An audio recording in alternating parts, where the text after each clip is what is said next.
porque extrañamos los fríos amaneceres de Murillo, a la sombra del majestuoso Nevado del Ruiz. Mil y una historias se entretejen en sus montañas y ríos, en el caminar acostumbrado y la sonrisa cordial de su gente. Queremos acompañarlos, aprender del campo sus saberes autóctonos y construir junto a ustedes nuevos lazos de conocimiento, respeto y solidaridad. Las Voces del Campo, un programa realizado por los profesores de la Institución Educativa El Bosque. Acompáñenos en su emisora Las Voces del Ruiz 94.5 FM.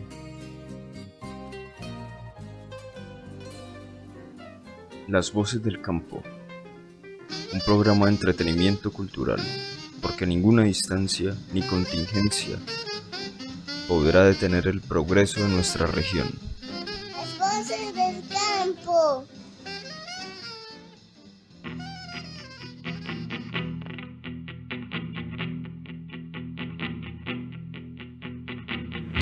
Muy buenos días, sean todos bienvenidos a una nueva entrega de su programa Las Voces del Campo. Una vez más, es un gusto para nosotros acompañarlos con nuevo contenido de interés cultural. Nos alegra mucho poder seguir desarrollando este espacio, el cual está y estará mientras exista al servicio de ustedes, nuestra comunidad. Ahora continúen con la sección El Mundo de los Números a cargo del docente Jason Chica.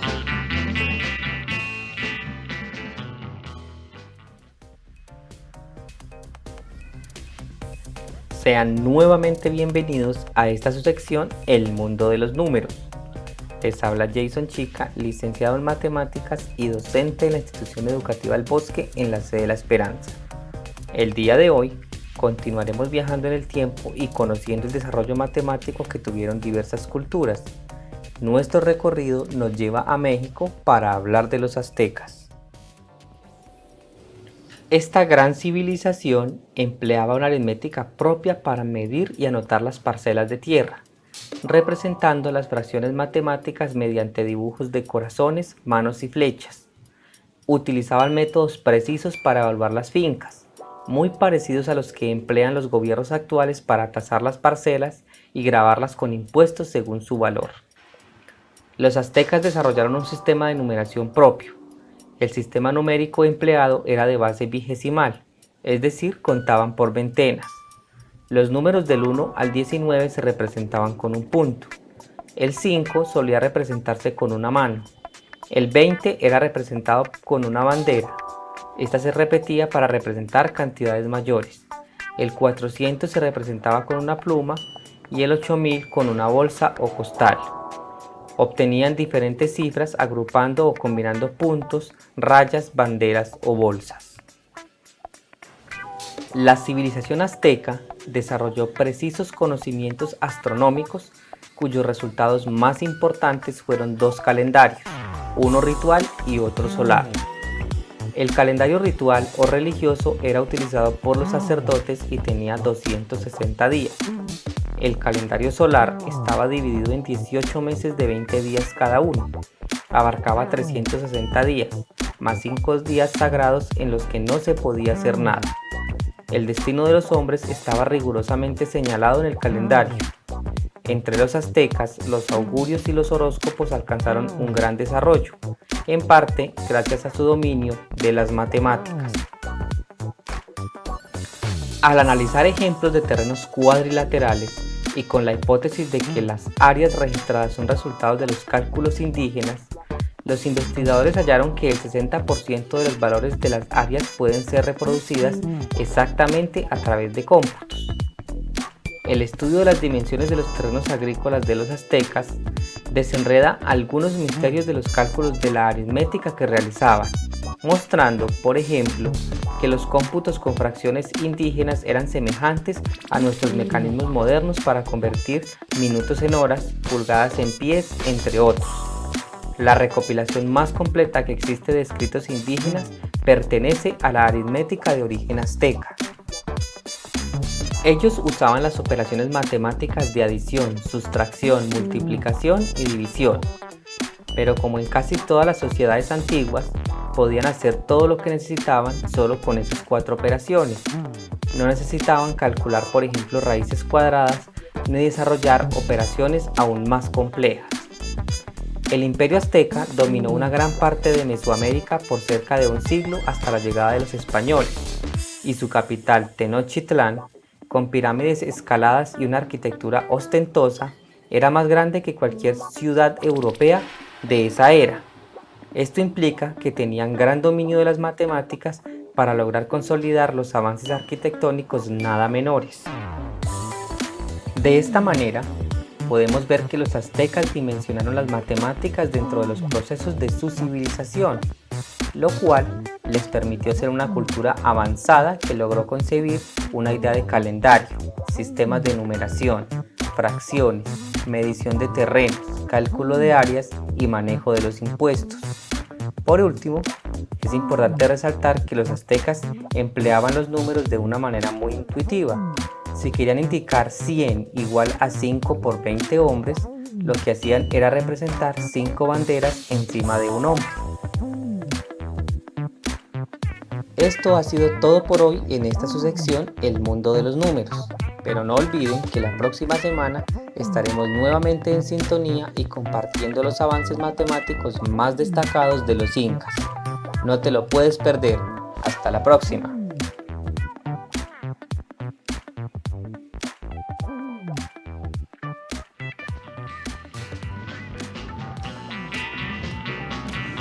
Si no podemos tener experiencia de lo futuro, al menos podemos entreverlo en sus posibilidades, en cuanto que lo futuro está siempre latente en lo pasado y lo presente.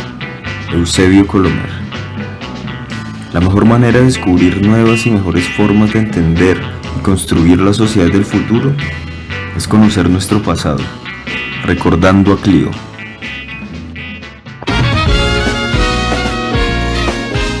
Buenos días a todos y todas, mi nombre es Jason Ducuara, historiador y docente a cargo del área de Ciencias Sociales en la sede principal de la institución educativa El Bosque. El nombre de esta sección es Recordando a Clio, donde se ejercita la memoria, en el cual se dará a conocer algún hecho de la historia, la sociedad y la cultura de la humanidad. En esta sección hablaremos del valioso aporte de los esclavos y los indígenas en los movimientos independentistas.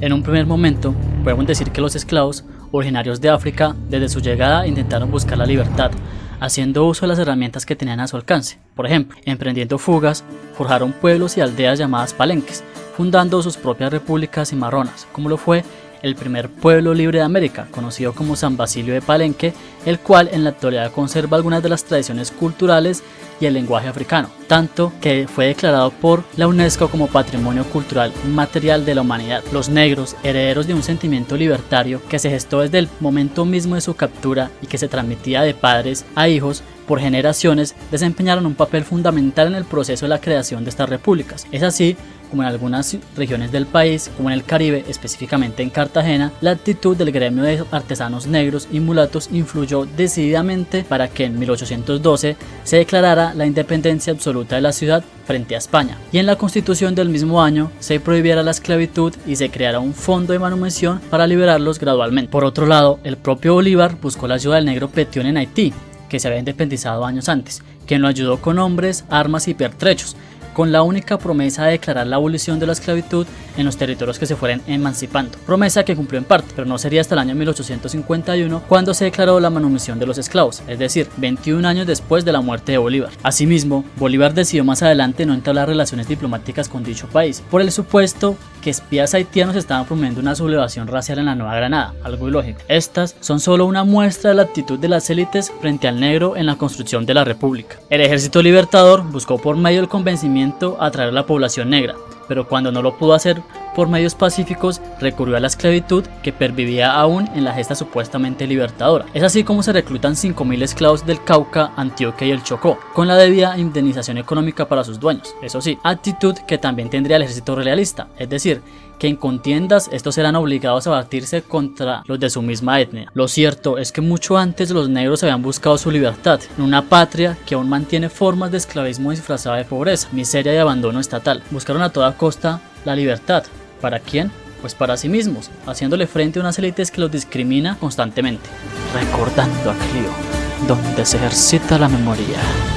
Por otro lado, las comunidades y los pueblos de indio fueron desde comienzos del régimen colonial elemento fundamental en el sistema de América. No es de extrañar que en tiempos de independencia estaban en un dilema: o hacían parte de los ejércitos criollos que buscaban la revolución, o hacían parte de una monarquía paternalista que habían creado una legislación a su favor. En ese sentido, muchos optaron por la opción realista. Mientras tanto, la alternativa ofrecida por los promotores de la independencia, en cambio, resultaba incierta, cuando no abiertamente amenazante, ya que estos habían promovido la abolición de los resguardos, los cabildos y los pueblos de indio, con el argumento de la igualdad ciudadana. Sin embargo, como el resto de los sectores subordinados de la sociedad colonial, los indios no siempre tuvieron la posibilidad de expresar libremente sus simpatías políticas.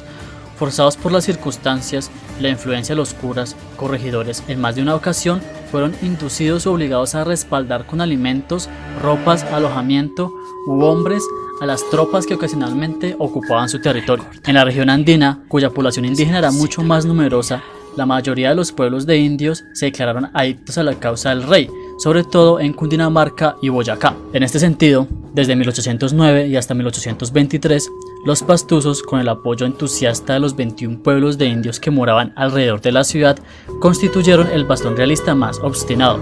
En los primeros años de la lucha emancipadora y en defensa del rey, se enfrentaron primero a los quiteños, luego a los caleños y poco después al ejército santafereño comandado por Antonio Nariño. Años más tarde lo harían con Simón Bolívar durante la célebre campaña del sur, y dando muestras de una lealtad y una capacidad de combate y resistencia. En este contexto, sucede lo que se denomina la Navidad Negra. El 24 de diciembre de 1822, las tropas patriotas derrotaron a la resistencia realista, que se replegó hacia las montañas dejando expuesta a la población civil de Pasto. Los batallones independentistas, comandados por Bolívar y sus generales, ingresaron a la ciudad perpetrando graves atropellos, incendiaron numerosas viviendas, cometieron asesinatos, saquearon posesiones y consumaron otros excesos como violaciones. Como se puede observar, fue de vital importancia la participación de estos dos sectores en los movimientos independentistas. Lastimosamente, por lo menos en el caso negro-granadino, a dichos sectores no les dejaron una posición relevante en la naciente república y de hecho muchos fueron aislados e invisibilizados, teniendo consecuencias aún en la actualidad. Por último, para quienes deseen ahondar en este tema, pueden consultar el número 247 de la revista Credencial Historia, texto que fue base para este especial sobre la independencia, o el libro de Jairo Gutiérrez titulado Los indios de Pasto contra la República. No siendo más, nos vemos la próxima semana en esta, su sección favorita, Recordando a Cleo, donde se ejercita la memoria.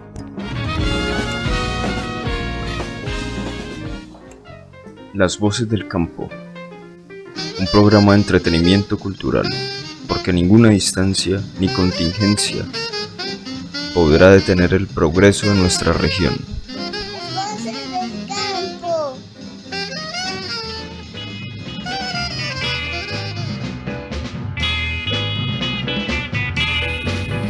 Continuamos con el profesor Cristian, quien nos hablará el día de hoy del poeta cartagenero Raúl Gómez Hatín.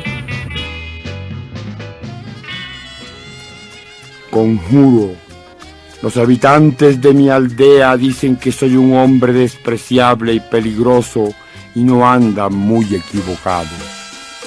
Despreciable y peligroso, eso ha hecho de mí la poesía y el amor.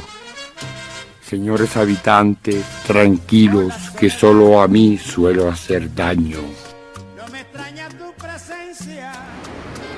Raúl Gómez Hatín, el poeta, el loco, quien amaba más allá de su cuerpo y del mundo, perseguido y asediado por los fantasmas ebrios que entretejidos en su memoria iban trazando la ruta de sus visiones trágicas de la vida, perfumado de tristezas trasnochadas, tufo de lunas viejas y deseos prohibidos arrojados a las calles de Cartagena, con los pies descalzos, una colilla reciclada, la última gota que se rehúsa a salir de la botella.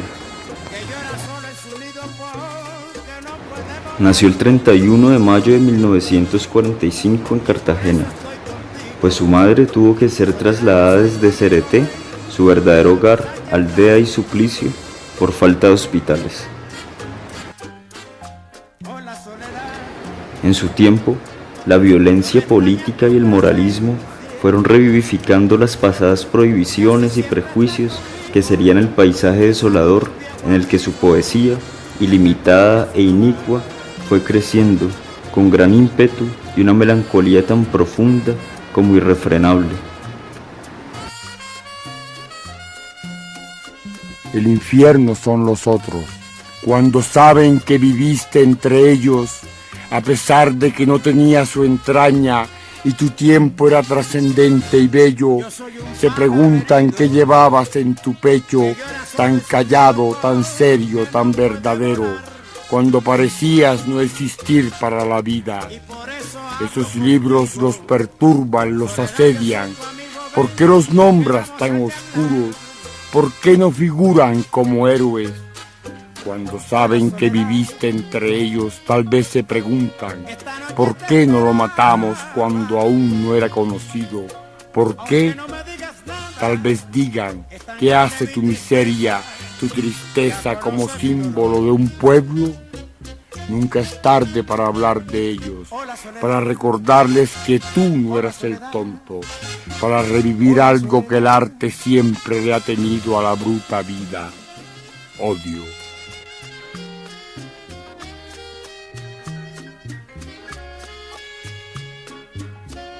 De su padre Paulo, heredó desde muy niño el amor por los libros y la búsqueda infatigable por el conocimiento y el saber. De su madre Lola, la fuerza y la vivacidad que, sin saberlo y muy a su pesar, sería el impulso que haría de su hijo un poeta y un vagabundo, habitante universal de los paraísos artificiales, raíz y lucero de su genio creativo, de sus desencuentros.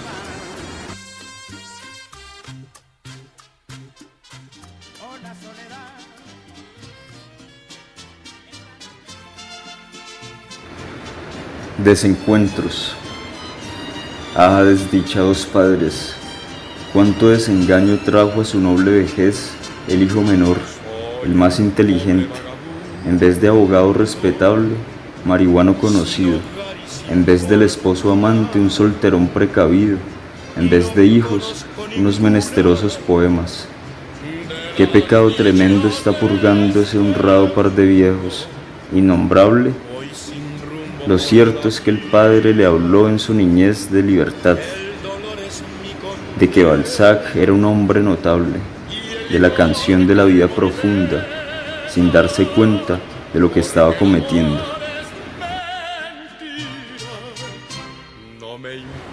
Este poema recuerda su añoranza del paraíso perdido, que los poetas malditos cuyo progenitor ignoto sería Baudelaire decidieron abandonar en la realización de una vida igualmente trágica, frenética y brillante, persecutora de las voluptuosidades embriagantes de la autodestrucción y la permanencia voluntaria en los bosques de la angustia, que anteceden el descenso final a los infiernos de la locura.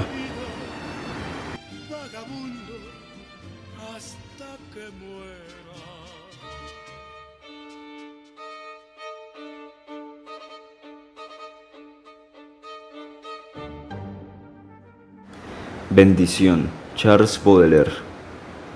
Cuando por un decreto de las potencias supremas el poeta aparece en este mundo hastiado, su madre espantada y llena de blasfemias crispa sus puños hacia Dios, que de ella se apiada. Ah, no haber parido todo un nudo de víboras antes que amamantar esta irrisión.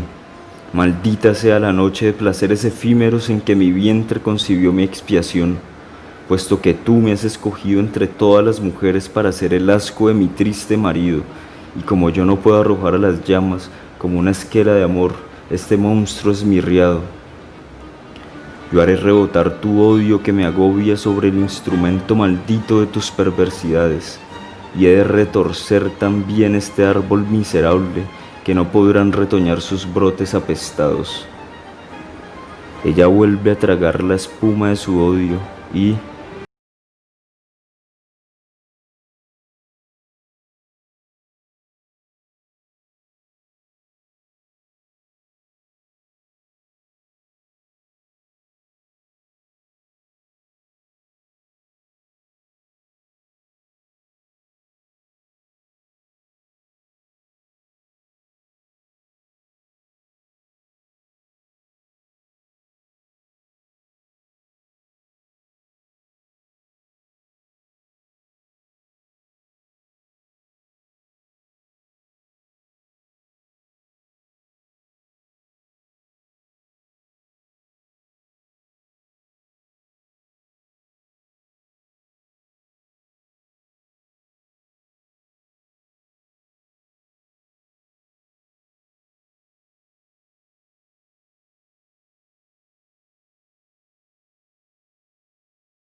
En su obra el personaje poético y la persona se confunden.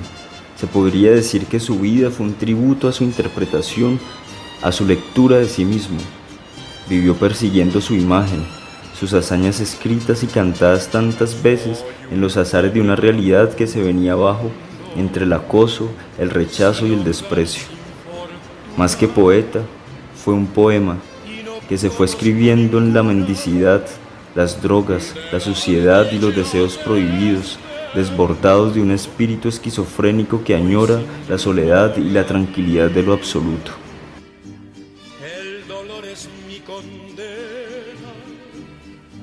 El Dios que adora. Soy un Dios en mi pueblo y mi valle, no porque me adoren, sino porque yo lo hago, porque me inclino ante quien me regala unas granadillas o una sonrisa de su heredad, o porque voy donde sus habitantes recios a mendigar una moneda o una camisa y me la dan, porque vigilo el cielo con ojos de gavilán y lo nombro en mis versos, porque soy solo, porque dormí 7 meses en una mecedora y 5 en las aceras de una ciudad, porque a la riqueza miro de perfil, mas no con odio, porque amo a quien ama, porque sé cultivar naranjos y vegetales aún en la canícula, porque tengo un compadre a quien le bauticé todos los hijos y el matrimonio, porque no soy bueno de una manera conocida, porque no defendí al capital siendo abogado, porque amo los pájaros y la lluvia y su intemperie que me lava el alma, porque nací en mayo, porque sé dar una trompada al hermano ladrón, porque mi madre me abandonó cuando precisamente más la necesitaba, porque cuando estoy enfermo voy al hospital de caridad, porque sobre todo respeto solo al que lo hace conmigo, al que trabaja cada día un paga amargo y solitario y disputado, como estos versos míos que le robo a la muerte. Vagabundo hasta que muero.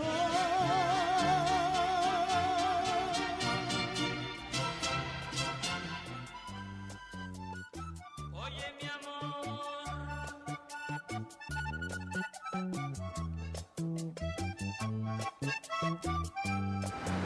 Encontraría su muerte el 22 de mayo de 1997, toreando su suerte. Fue embestido por un bus. Su muerte no fue ni un accidente ni un suicidio, sino la realización y la revelación de su auténtica poesía, de su vida, de su constante caída.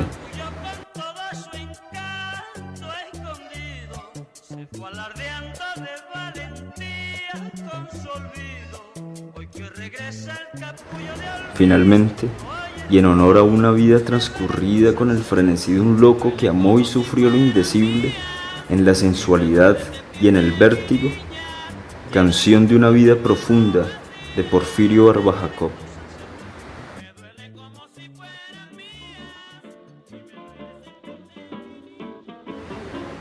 Hay días en que somos tan móviles como las leves brisnas al viento y el azar. Tal vez bajo otro cielo la gloria nos sonríe, la vida es clara, undívaga y abierta como un mar. Y hay días en que somos tan fértiles como en abril el campo, que tiembla de pasión, bajo el influjo próvido de espirituales lluvias, el alma está brotando florestas de ilusión.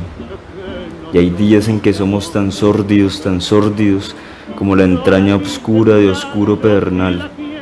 La noche nos sorprende con sus profusas lámparas, en rútiles monedas trazando el bien y el mal. Y hay días en que somos tan plácidos, niñez en el crepúsculo, lagunas de zafir, que un verso, un trino, un monte, un pájaro que cruza y hasta las propias penas nos hacen sonreír. Y hay días en que somos tan lúbricos, que nos depara en vano su carne la mujer. Tras de ceñir un talle y acariciar un seno, la redondez de un fruto nos vuelve a entremecer.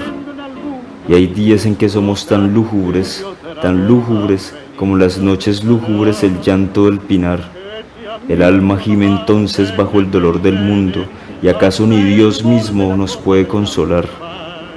Mas hay también, oh tierra, un día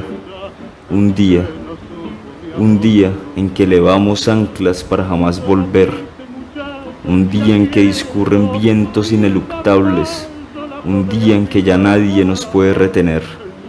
Borracho por ella, y ella quién sabe qué hará. Echemos más alma que todo mi dolor, bebiendo lo he de ahogar. Y si la ven, amigos, díganle que ha sido por su amor que mi vida ya se fue.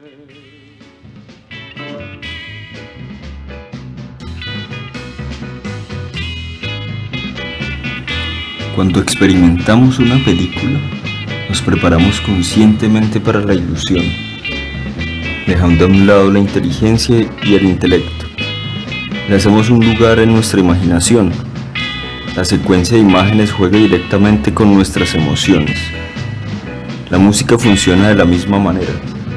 Yo diría que no hay forma de arte que tenga más en común con el cine que la música. Ambas actúan sobre nuestras emociones directamente, no vía el intelecto.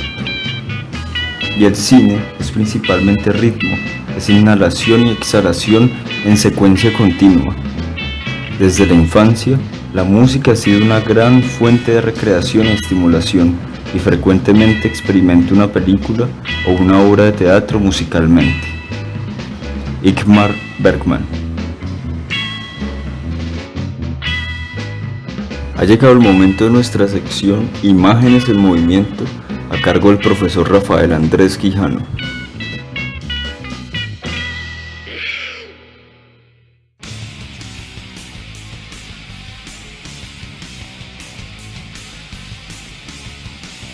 Welcome to our regular broadcast, Moving Pictures, talking about music and movies.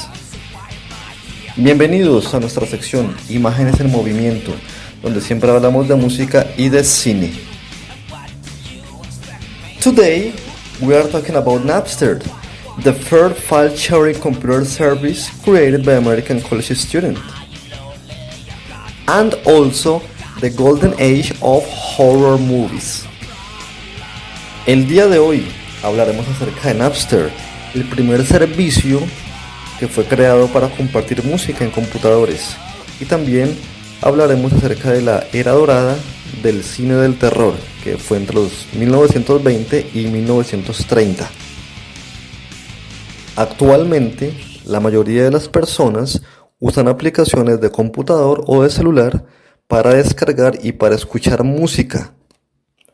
Dando clic en una tecla, podrás encontrar millones de canciones en diferentes ritmos y diferentes géneros. Let's talk about Napster, the first file-sharing computer service created by an American college student. Napster allowed users to share over the internet electronic copies of music stored on their personal computers.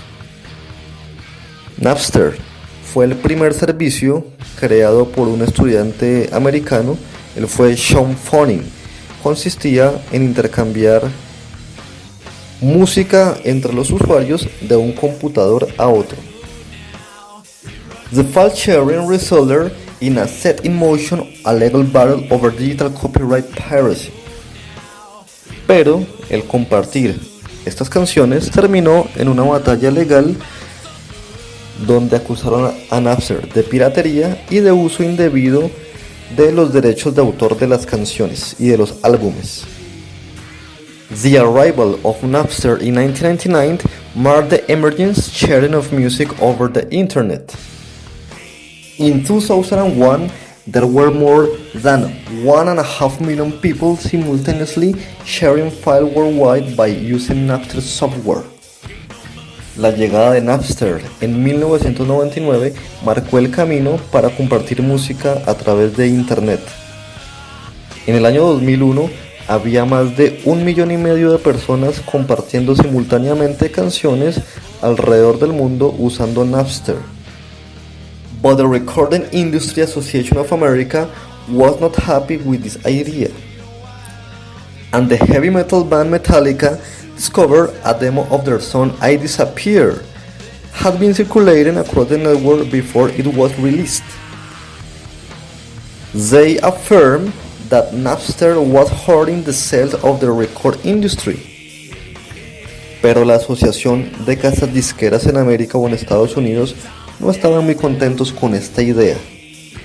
El grupo Metallica descubrió que su canción I Disappear estaba circulando a través de Napster incluso antes de ellos haberlo lanzado por su propia disquera, acusando a Napster de estar afectando las ventas en la industria disquera. But some rock bands as Radiohead and Offspring got involved in pro-Napster demonstration. Offspring had the idea to launch their new album through the internet, so Dexter Hollands, the singer, began to flag a series of protests in favor of Napster. They say that through Napster, more and more people had the opportunity to get contact with this music. Pero otras bandas como Radiohead o Offspring ellos estaban a favor de Napster. La idea de Dexter Holland, vocalista de Offspring, era lanzar su CD en ese año a través de la internet. La banda comenzó una serie de protestas a favor de Napster y también decían que a través de este servicio ellos podían ser escuchados por muchas y muchas personas más. After a failed appeal, an injunction was issued on March 5, 2001. Napster was ordered to prevent the sharing of copyright music on this network on 25 July 2001. So Napster would shut down its network completely to meet the demands. Luego de haber perdido el caso el 5 de marzo del 2001, a Napster se le ordenó quitar de su servicio todas las canciones que tuvieran derechos de autor, teniendo plazo hasta el 25 de julio de ese mismo año. Ese mismo día, Napster cerró su compañía con el fin de cumplir todas estas demandas legales. Debieron pagar más de 26 millones de dólares por uso indebido de canciones y de música. But in September 2008, Napster was purchased by US electronic retailer Best Buy for $121 million. En septiembre del 2008, Napster fue comprada por retailer Electronics Best Buy por el costo de $121 millones. Gracias a Napster, el día de hoy podemos mirar nuestro celular, buscar canciones, escucharlas, descargarlas e incluso compartirlas sin tener ningún tipo de problema legal. Agradecemos a Napster por haber desarrollado esta idea, pero yo sí me quedo con mis disquitos de acetato viejos, mis cassettes empolvados y mis CDs. It's time to talk about movies. Today we are going to talk about the golden age of horror movies. Es hora de hablar de cine. El día de hoy hablaremos acerca de la era dorada del cine del terror. Widely considered to be the finest era of this genre, the 2 decades between 1920s and 30 saw many classics being produced, and can be nearly divided down the middle to create a separation between the silent classic and the talkies. Entre 1920 y la década de 1930 se consideró la era más fina de este género del cine, ya que fueron creados los primeros clásicos del terror y también hubo esa separación entre películas mudas y películas en las que los actores podían hablar. During this year, you've got monumental titles of the German expressionists, such as The Cabinet of Dr. Caligari in 1920 of Nosferatu of 1922. Durante estos años tuvimos títulos monumentales del expresionismo alemán en el cine, tales como El armario del Dr. Caligari, grabada en 1920, y Nosferatu en 1922. German filmmakers like Werner, Murnau, and Wein will significantly influence later production not only in horror films, but in filmmaking in general. Productores de cine o cineastas alemanes como Werner, Murnau y Wein fueron muy significativos, tuvieron una influencia muy significativa en las producciones de horror y en el cine en general. Once the silent era had given way to technological process, we had a lot of incredible movies that paved the way of generations to come, especially monster movies. For instance, Frankenstein, 1931, The Mummy, 1932, and the first color adaptation of Dr. Jekyll and Mr. Hyde of 1931. La era del cine mudo había dado paso a los procesos tecnológicos y pavimentó el camino para una siguiente generación de directores de cine. Esto se notó en películas como Frankenstein de 1931, La momia de 1932 y la primera adaptación a color de la película Dr. Jekyll y Mr. Hyde de 1931. Before the creation of this movie, horror filming was really just romance melodrama with a dark element. But characters as Dracula of Bela Lugosi broke this stereotype. Antes de estas películas, el cine de terror era más como un melodrama romántico con un elemento oscuro. Pero personajes como Drácula, realizado por Bela Lugosi, rompieron con estos estereotipos. The movie Freaks of 1932 is a good example of a movie that was shocking at the time. It got cut extensively, with the original version now nowhere to be found. Its director, Todd Browning, said that the shock value of Freak is one of the few that has aged well up until present days, and is still highly disturbing watch. La película Freaks de 1932, que traduce a Adefesios, es un gran ejemplo de cómo este tipo de horror impactaba a las personas en esas épocas. Fue tanto así que la película tuvieron que cortarle muchas de sus escenas originales. Y actualmente estas escenas son imposibles de encontrar, están perdidas en el tiempo. Su director, Todd Browning, dijo que el valor de la impresión que la película Freaks tuvo en la gente no lo ha hecho ninguna película hasta el día de hoy. Incluso el día de hoy, a casi 100 años de su lanzamiento, aún causa gran impresión entre las personas que la ven. Yo vi esta película el año pasado y la verdad quedé muy impresionado, porque a pesar de ser tan vieja, usa actores naturales. Era gente deforme en realidad, que trabajaron en circos en aquellos años en Estados Unidos. Finish for today. Remember, always listen and watch. Se nos agotó el tiempo por hoy. Recuerden siempre escuchar y mirar.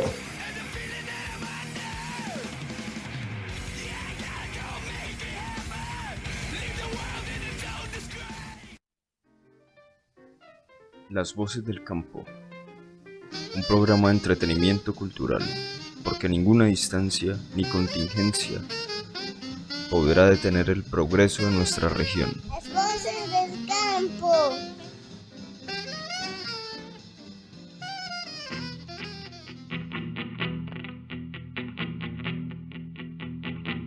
Y para finalizar, recibimos a la profesora Mónica con su sección Indagando como niños.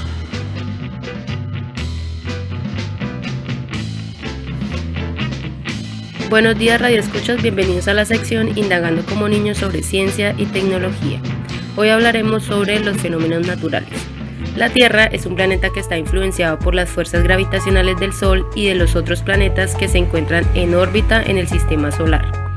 Durante la formación del Sol se produjo un disco protoplanetario en el que grandes fragmentos de roca denominados planetesimales chocaron y se compactaron entre sí formando la Tierra. La energía calórica liberada del choque de los planetesimales mantenía toda la materia fundida a la vez que el planeta aumentaba su masa, lo que condujo a un aumento de la fuerza gravitacional. Esta fuerza y la diferencia en la densidad de las sustancias ocasionaron que los componentes más pesados se concentraran en el centro del planeta y los más ligeros en la capa superficial.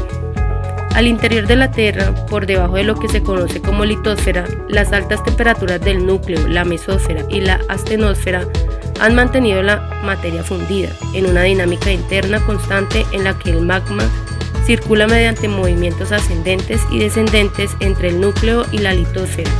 Como consecuencia de este proceso, la corteza rocosa se rompe en fragmentos denominados placas tectónicas, que se mueven en la superficie terrestre, generando una dinámica externa que modifica el paisaje superficial de la Tierra. Este desplazamiento ha configurado la organización continental que se conoce actualmente, además de causar fenómenos naturales como volcanes, géiseres, terremotos y tsunamis, algunos de los cuales han resultado catastróficos para el ser humano. Los movimientos de las placas son de tres tipos: divergentes, convergentes y transformantes. A continuación hablaremos un poco más de cada uno. Los movimientos de convergencia hacen que las placas choquen, ocasionando el surgimiento de grandes cadenas montañosas, los géiseres, las erupciones volcánicas y los terremotos. Como ejemplo de este movimiento, encontramos el levantamiento y formación de las enormes montañas del mundo como la cordillera de los Andes en Sudamérica, el volcán como el Nevado del Ruiz, llamado así porque en su cima hay nieves perpetuas. Los géiseres son formaciones de origen volcánico en forma de fuente termal, por las que se expulsan corrientes de agua caliente y vapor de agua. La emisión de los géiseres se presentan por el aumento de la presión en depósitos y canales a gran profundidad del suelo. Géiseres como el Old Faithful, uno de los más famosos en el Parque Natural del Yellowstone, en Estados Unidos. Las erupciones volcánicas son el proceso de emisión de magma en forma de lava, gas y ceniza a través de los volcanes. Las erupciones volcánicas tienen diferentes intensidades según la fuerza con la que suceden las emisiones y se clasifican en tres tipos. Erupciones efusivas, donde el volcán expulsa grandes cantidades de lava a altas temperaturas que alcanzan varios metros de altura, pero sin que se presente una explosión. Ejemplo, los volcanes de Hawái. Erupciones explosivas, el volcán expulsa lava y una cantidad de gases que al salir a la superficie se liberan violentamente produciendo una explosión. Erupciones extrusivas, el volcán expulsa magma que se enfría rápidamente, se solidifica y tapona los ductos de salida del volcán. El Nevado del Ruiz hizo erupción el 13 de noviembre de 1985, generando una avalancha que causó la muerte de 25.000 personas en Armero. Los movimientos de transformación hacen que las placas se muevan horizontalmente, producen grandes grietas que desestabilizan el suelo y causan terremotos. Estos a su vez son una de las causas de los tsunamis. Los terremotos son sacudidas violentas del suelo que se presentan por el paso de ondas sísmicas, que son perturbaciones que transportan una enorme cantidad de energía mecánica. Esta es medida por la escala sismológica de Richter, escala logarítmica de 1 a 10, donde 2 son terremotos de poca magnitud y 6,9 son terremotos de gran magnitud, como el de Armenia, el 25 de enero de 1999, que ocasionó la muerte de cerca de 1.000 personas. El movimiento divergente hace que las placas se separen, ocasionando la formación de las dorsales oceánicas que generan una nueva corteza. Como consecuencia son los tsunamis y las erupciones volcánicas. Los tsunamis o maremotos son movimientos en masa de grandes cantidades de agua por medio de ondas que transportan una gran cantidad de energía que viajan a través de océanos y chocan con una gran fuerza sobre las costas de los continentes, transformando de manera significativa el paisaje, como el ocurrido el 11 de marzo del 2011, que causó la muerte de más de 15.000 personas en las costas de Japón. Estos fenómenos pueden ocasionar un gran número de accidentes y muertes, por lo que es importante estar preparado para cuando ocurran. Tener en cuenta el protocolo de evacuación del lugar en donde te encuentras, saber cuál es el procedimiento. Tener en un lugar cercano al teléfono los números de las líneas de emergencia para reportar anomalías. Finalmente, prepararse y actuar manteniendo la calma en caso de que ocurran estos fenómenos. Bueno, y para finalizar, tengo mi dato curioso de esta semana. ¿Sabían ustedes que los humanos no pueden sentir sabor sin la saliva? Los quimiorreceptores de las papilas gustativas de la lengua requieren de por medio un líquido para que los sabores se unan a las moléculas receptoras. Si no existe líquido, no habrá resultado. Eso fue todo por hoy. Que tengan un feliz día. Hasta la próxima semana.